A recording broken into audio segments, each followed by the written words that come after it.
Boa noite e bem-vindos ao On The Record, novo programa de entrevistas da I24 News.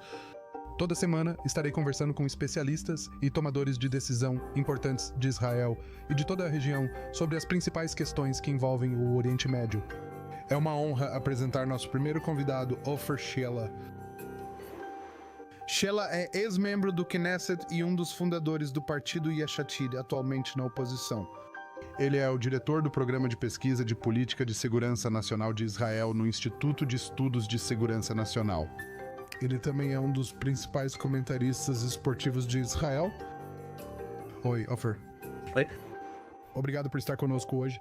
Obrigado por me receber. Então vamos direto ao assunto. Oficialmente, a guerra em Gaza acabou, ou pelo menos mudou para um tipo diferente de conflito. Mas essa foi a guerra mais longa de Israel, começando com o pior fracasso da história do país e terminando com Israel amplamente isolado no cenário global. Então, como você descreveria a posição estratégica atual de Israel? Eu não acho que você possa falar de um único termo ou de um único aspecto na posição estratégica de Israel. Acho que a única conquista duradoura que podemos dizer agora, sendo, você sabe, na Oriente Médio, o sentido é o não desmantelamento, mas a remoção para todos os efeitos práticos pelo futuro previsível do Hezbollah. A ameaça no norte, tanto em disparos de mísseis e foguetes, quanto uma ameaça de invasão. Se você tivesse me perguntado em 6 de outubro, qual é a única ameaça de segurança com a qual Israel realmente não sabe lidar? E que na época realmente estava paralisando e impedindo Israel de agir. Também em outras frentes. Em primeiro lugar, Irã, eu teria dito para você Hezbollah e sua ameaça vinda do norte. E isso é basicamente, mais uma vez, o futuro previsível, removido. Não só por causa do ataque estratégico ou do ataque operacional ao Hezbollah, mas também por causa das condições dentro do Líbano, as restrições que o Hezbollah tem dentro do Líbano e o acordo diplomático que Israel fez com os Estados Unidos, permitindo que atue para ser ativo em impedir o Hezbollah de reconstruir sua força no sul do Líbano. Eu diria que esse é o principal, um grande feito estratégico, né? Eu diria que no Irã nós ainda temos. Ainda não se sabe quais serão os efeitos, e isso pode demorar. Quais serão os efeitos do ataque ao Irã? A participação dos Estados Unidos em um ataque israelense já é algo muito significativo. É um precedente importante por si só. Mas o efeito que isso teria, tanto no programa nuclear iraniano, quanto na agressão iraniana contra Israel em geral, ainda precisa ser visto. E eu acho que em Gaza, o perigo, na minha opinião, de Israel ficar atolado em Gaza. E, de fato, sendo considerado por todo o mundo como, de fato, assumindo o controle, conquistando Gaza, sendo responsável pelo destino de 2 milhões de palestinos, tendo que cuidar deles e enfrentando um tsunami diplomático ao qual você se referiu, esse perigo ainda não acabou. Então, os resultados são, antes de tudo, muito cedo para realmente julgar e também muito dinâmicos. Nós vamos chegar ao Líbano e ao Irã em breve, só vou dizer isso. Alguns vão dizer isso.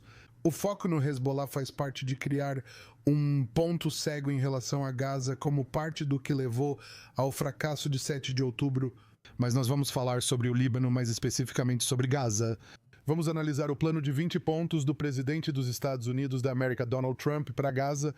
Ele possui tudo que Israel precisa para garantir sua segurança daqui em diante. A relutância do Hamas em se desarmar e ceder o controle é conhecida por todos. Então, esse plano está simplesmente fadado ao fracasso? Eu diria o seguinte, a primeira fase, eu tinha certeza de que a primeira fase iria acontecer porque era algo muito óbvio e concreto. Israel tinha que recuar para trás de uma certa linha, o Hamas tinha que devolver os reféns, ainda não trouxe de volta todos os reféns, todos os corpos dos reféns mortos, mas o mais importante, claro, eram os reféns vivos, e eu tinha certeza de que isso iria acontecer. Além disso, eu acho que o plano do Trump e o plano de 20 pontos tem mais buracos do que queijo. E não no sentido de que as ideias estejam erradas. Acredito que essas ideias também foram apresentadas pelo presidente Biden e por especialistas externos. No Instituto Nacional do Seguro Social também sugerimos ideias parecidas no começo da guerra, e isso definitivamente está na minha mente. Se isso acontecer, será bom para a segurança de Israel. A questão é que tudo, e estamos vendo isso desde a conclusão da primeira fase, nem mesmo a primeira fase, a devolução dos reféns vivos.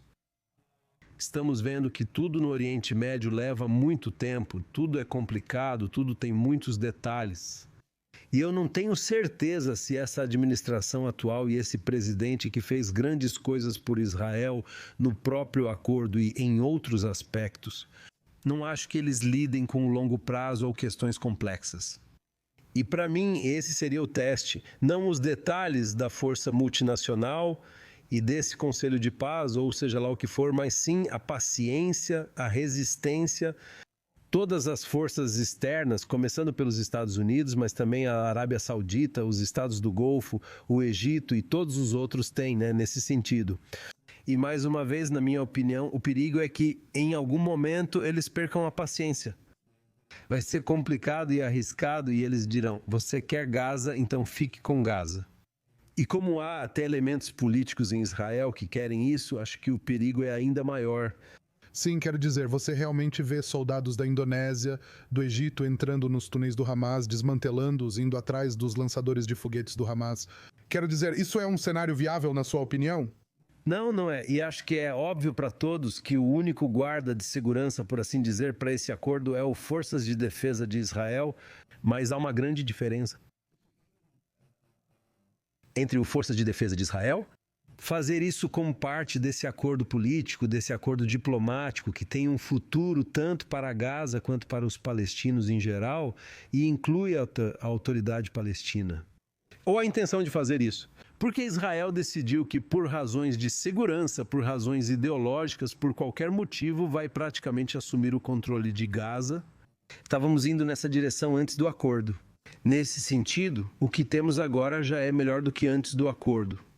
Claro, também por causa da questão dos reféns. Mas o perigo ainda está lá. E o fato de que, mais uma vez, partes do atual governo, a atual coalizão em Israel querem isso, aumenta o palco. Sim, olha, esta coalizão atual se recusa a reintroduzir a autoridade palestina em Gaza, mesmo assim... Está claramente. Foi dito que se o plano for aprovado, acontecerá rapidamente.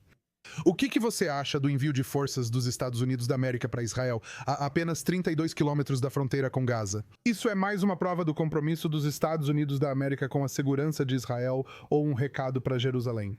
Não se desviar muito do roteiro e seguir o plano. Não sei se dá para chamar de destacamento a oficiais e uma equipe lá. Não é como soldados americanos em solo, sabe, garantindo a segurança de Israel. Eu acho... Eles estão lá principalmente para mostrar que as entidades, a administração e todos os outros que assinaram esse acordo estão falando sério. Acho que eles estão lá porque esse é o jeito americano. Você cria a estrutura e preenche por baixo. Eu não vejo soldados americanos ou indonésios ou qualquer outro, como você disse, arriscando suas vidas em Gaza. E tudo o que você precisa para combater isso é, 500 homens com AK-47 e... O Hamas tem milhares deles. Então, mais uma vez, como eu disse, isso tem mais buracos do que queijo nas próximas etapas. Mas se todos os lados e parceiros, incluindo Estados Unidos e árabes, estiverem determinados e resistentes, sim, isso pode não ser exatamente o plano de 20 pontos, mas pode ser algo desse tipo. Você poderia até mobilizar as forças de defesa de Israel em posições diferentes das atuais. A outra alternativa é que o Hamas não seja desarmado e o Hamas continue existindo. O Hamas continuará lá como força política de qualquer jeito, né? Eu acho que todos sabem disso. E também o Hamas é uma força política na Cisjordânia. Então, dentro do povo palestino, da entidade palestina, seja lá o que for, o Hamas ainda vai estar lá. Pode ser que com o tempo o Hamas continue existindo algum tipo de armamento. A pergunta então seria: que tipo de liberdade Israel teria? Para coagir, para criar algum tipo de coerção, como aqui temos no Líbano? E mais uma vez, e isso é importante no Líbano, o que ajuda a tornar isso mais estável é o acordo que temos com os Estados Unidos e a pressão interna que o Hezbollah enfrenta. Você precisa ter um acordo diplomático, político, que acompanhe a atividade militar. Caso contrário, definitivamente, em uma situação como a de Gaza, a atividade militar vai ficar atolada e eventualmente fracassar. E isso é algo que até agora não conseguimos ter. Espero que consigamos seguindo este plano de 20 pontos ou o acordo atual. Sobre o Líbano, o cessar-fogo envolve 2 pontos. Existe o acordo diplomático do qual você está falando, mas também há o desarmamento do Hezbollah, que não é algo que estamos realmente vendo. O governo libanês prometeu desarmar o Hezbollah até o fim do ano, mas isso claramente não acontecerá. Então, é o fato de que o governo libanês não pode desarmar o Hezbollah ou que ele não quer? Olha, eu não quero entrar muito fundo na história do Líbano e na estrutura política de lá, que é muito complicada. Fizemos isso, e vejo isso no Oriente Médio, ou NARCS. Não me importo com formalidades lá. Nós, devido ao ataque israelense ao Hezbollah, entramos em uma situação em que antes de 7 de outubro e até mesmo antes do verão de 2024, o Hezbollah era a força mais poderosa do Líbano. Era muito mais forte do que o exército libanês. E o Hezbollah criou uma espécie de paralisia que acabou fazendo com que o Líbano estivesse em guerra com Israel, mesmo que a maioria dos libaneses não quisesse isso e assim por diante. Isso mudou. A ideia de que isso vai mudar a ponto de o Hezbollah não ter mais nenhum rifle ou nenhum foguete novamente, eu não acho que isso seja importante. Eu realmente não acho que isso seja importante. Primeiramente, quero dizer, olhe só o que já aconteceu. O Irã criou e armou o Hezbollah ao longo de quase 2 décadas para um único propósito. Era para ser a força de dissuasão caso Israel decidisse atacar o Irã, e de fato impediu Israel de fazer isso por muitos anos. Então nós atacamos no Irã. Não importa se você queria conversar, vamos discutir o resultado desse ataque.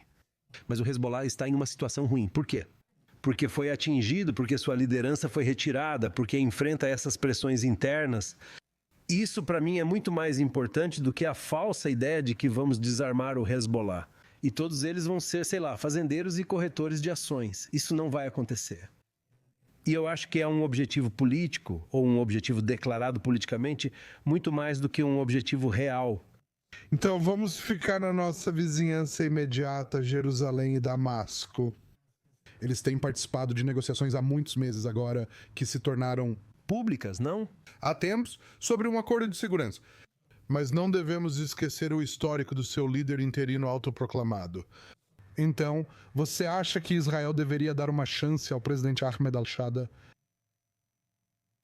A resposta curta é sim, mas depende do que você quer dizer com dar uma chance. Eu acho que qualquer acordo de segurança no local que seja aprovado pelos profissionais em Israel é uma coisa boa. Eu acho que para isso, acho que parte do território que temos mantido desde a queda do regime Assad, não sei qual é a utilidade disso. Por exemplo, o cume da montanha Camon. Ok, posso te contar uma história pessoal. Depois da guerra do Yom Kippur, em fevereiro de 1974, meu pai era comandante de batalhão da reserva de paraquedistas na guerra e foram as tropas dele que estavam lá. E eles foram resgatados por pouco por uma unidade Sarat Matkal, uma força de reconhecimento que, na verdade, perdeu um de seus soldados no caminho até lá, porque eles não podiam ficar lá durante o inverno. Ok, não estou dizendo que é exatamente isso que vai acontecer, mas essa ideia de que é compreensível pelas circunstâncias. Sabe que o regime de Assad acabou de cair. Sabe, vamos garantir fisicamente que tenhamos o máximo de avanços físicos na destruição da força aérea deles, na ameaça de foguetes e assim por diante. Acho que devemos dar uma chance à Shara no sentido de que não vamos criar uma pressão que pareça hostil à Shara. Não há necessidade, por enquanto, de ser hostil com a Shara. Isso também está ligado à relação entre Israel e Turquia, já que a Turquia é o... Não estou dizendo que eles sejam um fantoche turco ou algo assim, mas a Turquia foi a grande apoiadora das forças dele quando chegaram a Damasco. E a Turquia, claro, tem questões de fronteira com a Síria, então devemos olhar para isso como um todo. A ideia é que, na minha opinião, o mais importante para nós na Síria é, antes de tudo, evitar a recriação de algum tipo de acesso. Algum tipo de círculo de fogo ao redor de Israel, como tínhamos antes da guerra e antes da queda do regime de Assad. Como se diz em hebraico, respeite-o e desconfie dele. Esse é um conselho sábio para qualquer pessoa no Oriente Médio. Sim, então falamos muito sobre a rede de proxies, um proxy importante sobre o qual não falamos. Talvez os últimos sejam os Houthis, que mostraram ser ameaça tanto para Israel quanto para o transporte marítimo. O transporte marítimo e para a região, com sua ameaça global crescente. Eles prometeram retomar ataques contra Israel quando quiserem. Então, o que Israel precisa fazer para lidar com a ameaça contínua vinda do Iêmen? Primeiramente, eu pensei que o que Israel precisava fazer era transformar a questão dos Houthis, tanto quanto possível, em uma questão internacional. E sejamos honestos, correr para abrigos antiaéreos por causa dos mísseis dos Houthis não foi uma experiência agradável para nós. Mas o prejuízo, por exemplo, para o Egito, para a economia egípcia, por causa do fechamento de fato do canal de Suez, foi muito mais sério. E o mundo, ou o Egito, pouco fez a respeito. Acho que o preocupante é que, na verdade, uma das principais rotas marítimas, o Mar Vermelho e o Canal de Suez, está fechada já faz um tempo. Todo mundo se acostumou com isso, né? Até mesmo os preços do transporte marítimo têm caído, têm diminuído ao longo do tempo. Eles dispararam depois. Esse tipo de bloqueio começou e agora eles estão voltando a cair. O mundo parece dizer, é problema de Israel, Egito ou talvez da Jordânia. Não é nosso problema. E nós, sendo os Estados Unidos da América, a Grã-Bretanha ou a Europa, não vamos fazer muita coisa a respeito. Isso é uma lição para nós. Porque isso significa que você olha, por exemplo, para o lado leste do Mediterrâneo. Vamos supor que haja um bloqueio por alguém no meio do Mediterrâneo. O mundo pode dizer, ok, esse é um problema da Síria, Líbano, Israel, basicamente Egito, talvez. A ideia de que se nós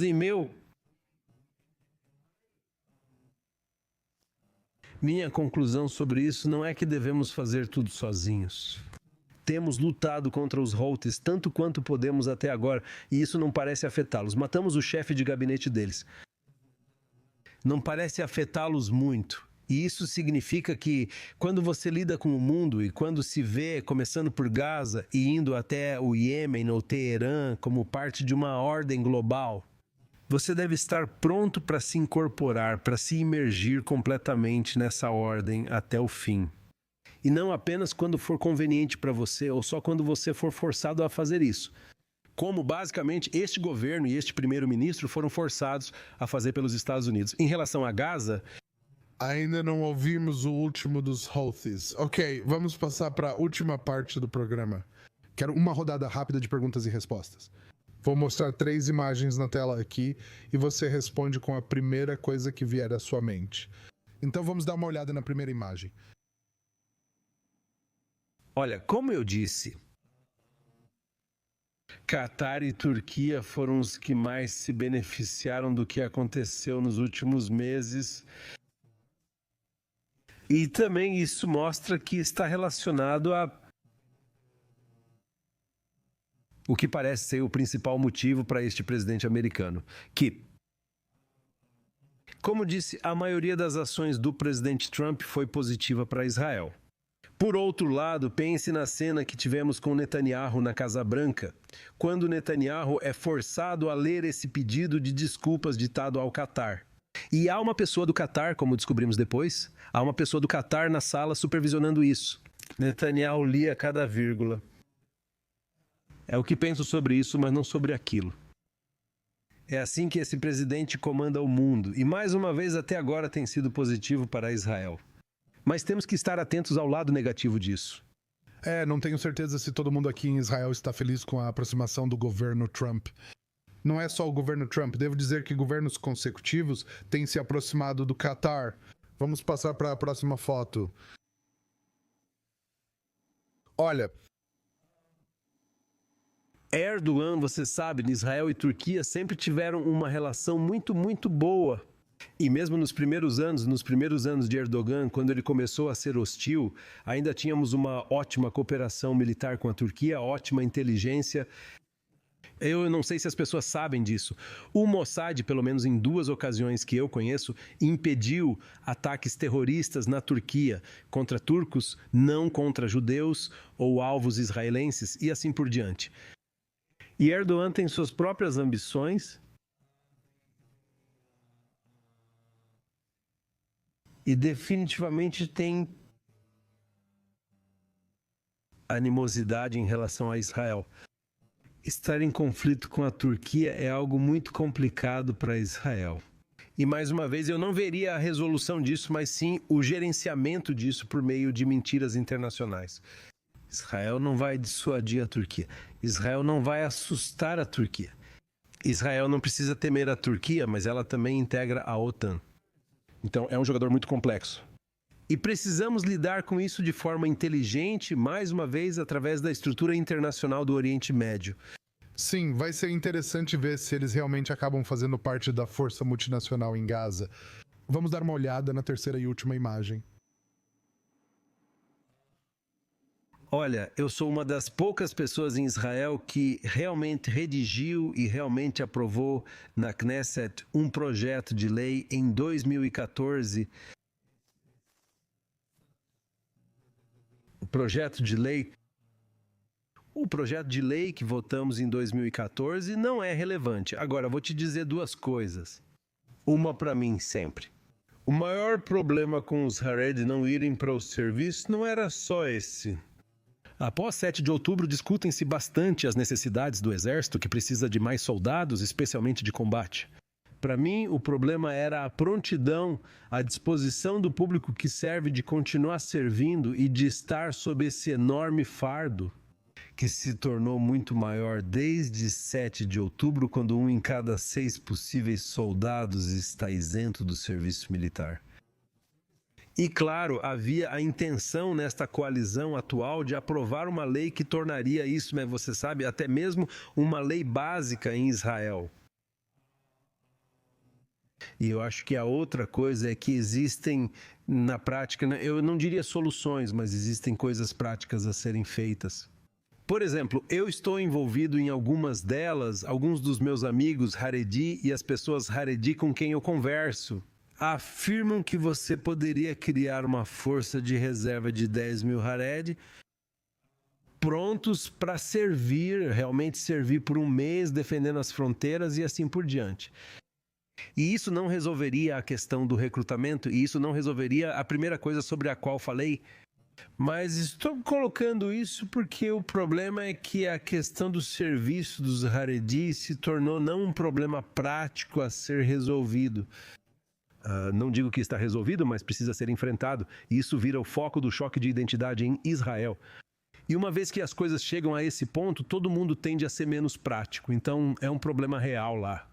Vai ser interessante ver se isso também será uma questão chave nessas atualizações.